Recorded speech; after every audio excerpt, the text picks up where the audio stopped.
Saúdo a todos as pessoas que estarão conosco nessa transmissão. Deus os abençoe, graça e paz. Gostaria de falar aqui um assunto. Eu estava falando com um pastor amigo meu e muito chamou a atenção. Nesse versículo que se encontra em Hebreus capítulo 9, verso 11, que diz assim: Mas vindo Cristo, o sumo sacerdote dos bens futuros, por um maior e mais perfeito tabernáculo, não feito por mãos, isto é, não desta criação, nem por sangue de bodes e bezerros, mas por seu próprio sangue, entrou uma vez no santuário, havendo efetuado uma eterna redenção. A pergunta foi feita: que corpo foi esse que foi redimido? Qual foi o corpo?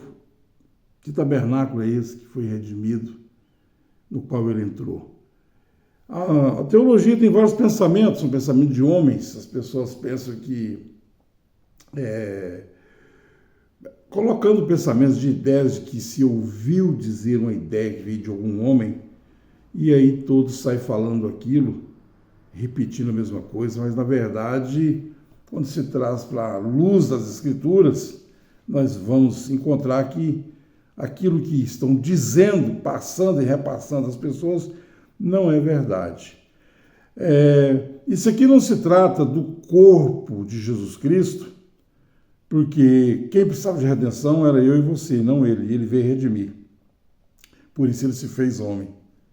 Tomou a forma de homem, a forma de servo, e sendo encontrado nessa condição, humilhou-se a si mesmo, e até a morte de cruz, e através do seu sofrimento, do seu aperfeiçoamento, vencendo o pecado pela fé, foi a causa de uma eterna redenção para aqueles que crêem nele. Então essa é uma grande verdade. Então, para nós entender esse versículo 11, mas vindo Cristo, sumo sacerdote dos bens futuros, por um maior e mais perfeito tabernáculo. Nós precisamos saber que tabernáculo é esse e qual o significado desse tabernáculo. Porque ali no Velho Testamento, nós vamos encontrar que Arão, o sumo sacerdote, entrava uma vez por ano. Isso está escrito aqui no capítulo 9, se você quiser saber, ele é o capítulo 9 todo. E lá em Levíticos também, 16, e outras passagens bíblicas. Ele entrava uma vez por ano em um tabernáculo, que era uma réplica, que era uma coisa simbólica, mostrava um tabernáculo, quer dizer, uma casa, de acordo com a visão que Moisés teve no céu. Então ele construiu o tabernáculo em 3 partes: o átrio, o lugar santo e o lugar santíssimo. Então ele fazia aqueles rituais, e esse ritual de matar um animal e entrar ali com sangue na terceira fase desse tabernáculo tinha um grande significativo. Era exatamente isso aqui que nós vamos falar. Então ele entrava, fazia expiação pelo pecado dele, primeiro, depois de todo o povo. De uma maneira simbólica. Ele entrava ali e fazia esse sacrifício. E diz a Bíblia, nós vamos ver que depois, você vai entender que isso não podia causar nenhum efeito na vida das pessoas, porque era como um fogo pintado na parede. Não era a realidade, era só uma sombra, era só algo alegórico e figurativo. Não podia mudar o desejo das pessoas no coração, de maneira alguma. Então, aquele tabernáculo, ele apontava para mim e para você. Apontava para o mistério de Deus que haveria de ser revelado quando o Messias viesse.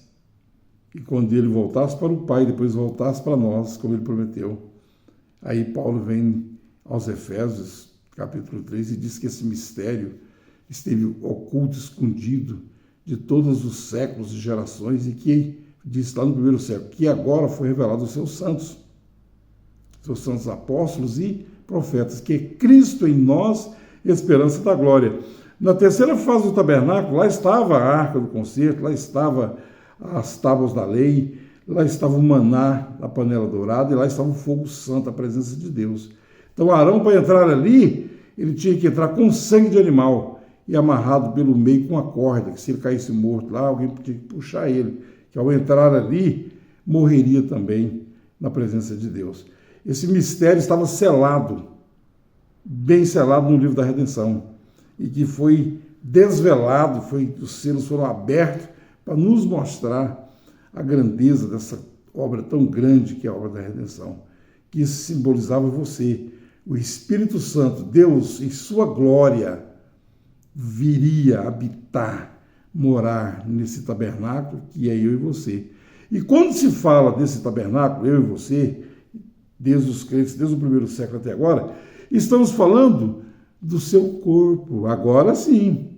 Agora esse corpo é a sua igreja. Colossenses capítulo 1, do verso 15 até o 27. Está mostrando que Jesus é o cabeça do corpo da igreja. Então ele redimiu esse corpo, que é a igreja, que somos nós. Então ele entrou aqui uma vez, não duas e nem três, uma vez por toda a eternidade e fez uma eterna redenção. Uma vez que isso foi feito, então não há mais lugar para pecado, não há mais nada nesse homem interior, porque João diz que aquele que nasce de Deus não peca, não comete pecado. Quem comete pecado é esse primeiro Adão aqui, por isso nós precisamos buscar a Deus, por isso estamos pregando, porque nós estamos nesse corpo. Quando nós deixarmos esse corpo, não precisa mais pregar, não precisa mais nada, já está pronto, está tudo feito, não precisa mais carregar a cruz, não precisa mais lutar contra nada, está tudo feito. Por enquanto estamos nesse corpo, nesse tabernáculo, que é chamado de cativeiro de corrupção, da corrupção, pelo apóstolo Paulo. Então, esse tabernáculo, essa casa, que não é dessa criação, está conectado com 2 Coríntios 5. 2 Coríntios 5, o que Paulo diz? Quando esse tabernáculo, essa casa terrestre, se desfizer, eu já tenho uma outra que não é desta criação, eterna nos céus. É exatamente esse tabernáculo que ele entrou e executou uma eterna redenção. Não até amanhã, não até depois da manhã, mas uma eterna redenção. E nós vemos esse tabernáculo onde? Em Apocalipse 21. Coisa mais linda ali está o quê? Está a perfeição, está aquilo que nós tanto esperamos, aquilo que nós tanto pregamos. Ele aparece aqui dizendo no versículo 3 do tabernáculo de Deus com os homens, né? Pois com eles habitará, olha só que coisa mais linda, no versículo 3, que diz: e ouvi uma grande voz do céu, que dizia: eis aqui o tabernáculo de Deus com os homens. Foi esse tabernáculo que ele entrou e efetuou uma eterna redenção. Pois com eles habitará, e eles serão seu povo, e o mesmo Deus estará com eles e será seu Deus. Pronto, isso está cumprido. Ele veio em glória, ele veio na glória do Pai, ele está glorificado em um corpo de crentes. Agora, isso está feito. Olha só o que diz aqui a continuação da Escritura, no verso 13 de Hebreus capítulo 9. Porque se o sangue dos touros e bodes e cinza de uma ovelha esparzida sobre os imundos os santifica, ou santificava, né? Quanto à purificação da carne, quanto mais o sangue de Cristo, que pelo Espírito Eterno se ofereceu a si mesmo, imaculado a Deus, purificará as vossas consciências das obras mortas para servir ao Deus vivo? Por isso é mediador de um novo testamento, para que, intervindo a morte para a remissão das transgressões, que havia debaixo do primeiro testamento, os chamados recebam a promessa da herança eterna. Ele entrou nesse santuário, ele entrou nesse tabernáculo e efetuou o quê? Uma eterna redenção. Em Hebreus capítulo 10, eu gostaria de ter tempo aqui para ler mais e conversar mais sobre isso. Podemos fazer uma continuação desse assunto. Olha o que diz aqui, no verso 9. Então diz: eis aqui veio para fazer, ó Deus, a tua vontade. Tira o primeiro para estabelecer o segundo. Tira o primeiro testamento, tira a velha aliança, estabelece a segunda, na qual vontade temos sido santificados pela oblação pelo sacrifício do corpo de Jesus Cristo feito uma vez. E assim todo sacerdote aparece cada dia ministrando, oferecendo muitas vezes os mesmos sacrifícios que nunca podem tirar os pecados, mas este havendo oferecido para sempre um único sacrifício pelos pecados, está sentado à destra de Deus. Que coisa, gente, eu gostaria de ler, mas não vou ter tempo aqui agora. Isso foi feito uma vez. O apóstolo disse, caso contrário, ele teria que ter sido morto muitas vezes antes da fundação do mundo. Quem mata ele de novo, quem crucifica ele de novo, é um incrédulo, que não crê nisso, que costura o véu, que põe ele na cruz de novo.